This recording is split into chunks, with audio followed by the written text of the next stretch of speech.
What's up, guys? You know the issue we have with these Camaros, that you have this big old starter and it sits right on top of the exhaust pipe. You get the exhaust pipe routed right underneath of it, and the starter's so damn huge that sometimes you got to drop the exhaust pipe.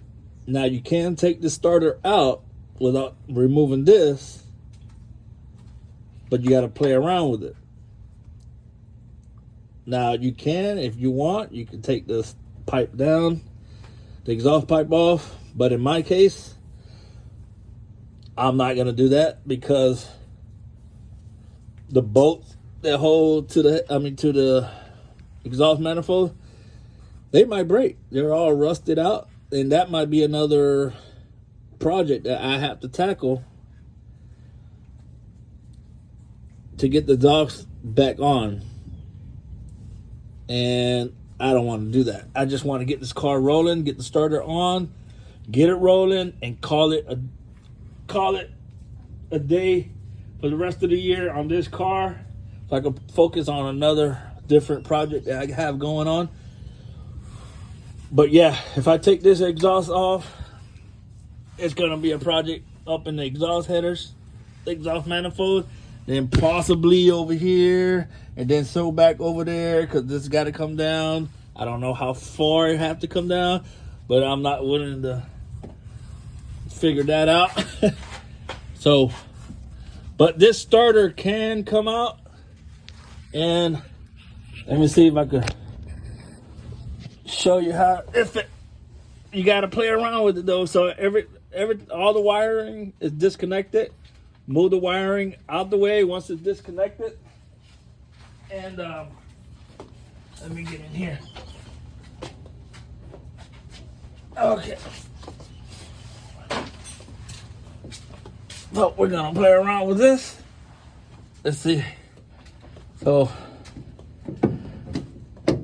you're gonna have to maneuver it. You're gonna break some knuckles, your fingernails, the paint on your fingernails is gonna get scratched. But you can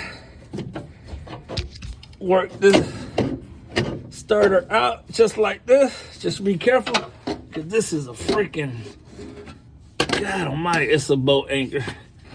So it will fit in there. It will come out without taking this off, but you're gonna have to play around with it. You're gonna have to rotate it in here. You're gonna have to, you might have to take this knock sensor off. With this one, it broke. It was in the way.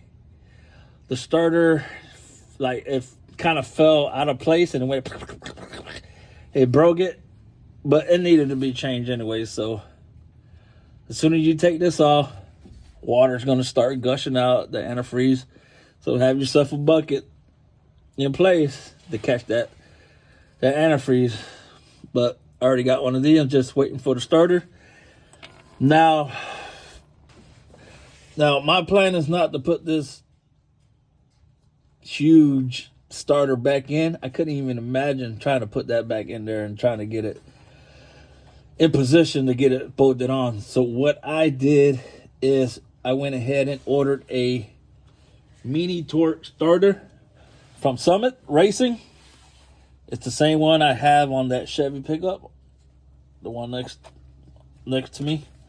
I've had that starter on there for quite a while. Been a few years already, and I had no problem with it. So that's just something. It's a little bit smaller, and I think I'm gonna be able to maneuver it in there over the exhaust pipe and get it positioned. And then of course I got to shim it and everything else. But that's gonna be something to play around with. And hopefully that's it. And get this knock sensor in place, you know, after I put the starter on, so I won't break the new one. And then fill it up with antifreeze. And hopefully that'll be it for this car for the rest of the year until next year. You know, that was my plan. So, like I said, yeah, you can get that starter taken out without removing Now, if I ever have to do exhaust, I'll do the headers, redo the pipes and whatever. But that's another project, maybe 5 year, 10 year, 20 year, 100 years from now. So that's not where I'm focused at. So let's get this starter, and it should be in tomorrow, and then maybe I'll tackle it tomorrow and get it in there. Now disconnect all the wires and make sure your wires all out the way so you won't damage the wires, because then that's another project. So not really a project, but something else that you don't have to tackle. And that's about it. So yeah, this starter took a dump. It's one of those things where I had to keep on tapping it, beating it with to get that thing running. It will start every now and then with a